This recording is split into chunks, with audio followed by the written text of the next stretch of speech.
जायचं तर अशा ट्रिपवर जिथे माकड बॉटल फोडतो, घोड्यावरून गॅस जातो आणि स्वीटचे रेट तर काय डोंगरा इतके चढतात. तर नमस्कार मंडळी, मी आकाश आणि आज आम्ही निघालोय म्हाताऱ्यांच्या खतरनाक सफारीसाठी. तर आम्ही सगळे भेटलो नेरळ स्टेशनला आणि सफारीची सुरुवात झाली ती गरम वडापावानी. लगेच टॅक्सी स्टँड कडे राहू घेतली आणि टॅक्सीचं भाडं होतं ते 100 रुपये. बसलो टॅक्सीमध्ये आणि आता काय नेरळ ते दस्तुरी फक्त 7 किलोमीटर अंतर आहे, पण निसर्गरम्य आणि घाटातलं सफर एकदम भन्नाट वाटले. पोचलो दस्तुरी नाका आणि काय सांगू, हवामानात एकदम बदलच झाला ना राव. थंड थंड पुढे गेलो तर काय लोकांची मोठी लाईन. नंतर समजलं हे तर एंट्री चार्जेस घेतात, ते होतं 50 रुपये. पण आमचं नशीब लय भारी, काकांनी आम्हाला फ्री सोडले. थोडं पुढे आलो आणि दिसल्या मावशी विकत होती जांभळं. घेतली मावशी कडून जांभळं, एकदम ताजी तवाने.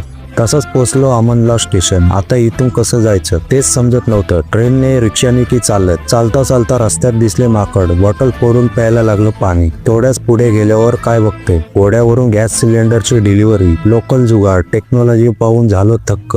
गाववाले काका भेटले. काकांनी म्हाताऱ्यांबद्दल एकदम भारी माहिती दिली. मग काकांना केला बाय आणि निघालो पुढच्या प्रवासाला. तर थोड्याच वेळात भेटला माझा जुना मित्र सोमनाथ. काही मिनिटं गप्पा झाल्या. शूज बघायला गेलो. भाऊ म्हणतो 1200. मी म्हटलं डोंगर रेट वाटते भावा. अखेर ट्रेन आली, पण आम्ही चालतच निघालो. शेवटी चालत आम्ही पोचलो माथेरान स्टेशनला. स्टेशनचे मार्केट, दोन्ही बाजूने दुकानं, चहा, वडापाव आणि ढीगभर खेळणी. थोडं पुढं चाललं की सुरुवात होते खऱ्या ट्रॅकिंगची. कारण माथेरानचे सगळे पॉइंट आहेत त्याची इथूनच सुरुवात होते. पहिला पॉइंट अलेक्झांडर. इथून समोरच्या खोल दऱ्या आणि जंगलचं दृश्य दिसतं. धुकं असेल तर अजून चांगलं फील आणि क्लिअर असेल तर फोटो झकास येतो. चालत पोचलो चार्लेट लेक, माथेरानचे मेन जलस्रोत. इथे थांबून थोडा वेळ बसलो, पाय सोडले आणि थंडगार वाऱ्यात मस्त आराम. चार्लेटच्या पुढे लॉर्ड पॉइंट. इथून खाली दिसतं डीप व्हॅली आणि दूरवर इको पॉइंट. इथे सूर्यास्त बघायला बसायचं तर काय मस्त वाटतं. लॉर्ड पॉइंट वरून दिसतो इको पॉइंट. तिथे आवाज टाकला की इको येतो, भाऊ भाऊ भाऊ, आणि डोंगर पर्यंत आपली गोष्ट पोचते. किड्स अँड कपल दोघांसाठी फेवरेट स्पॉट.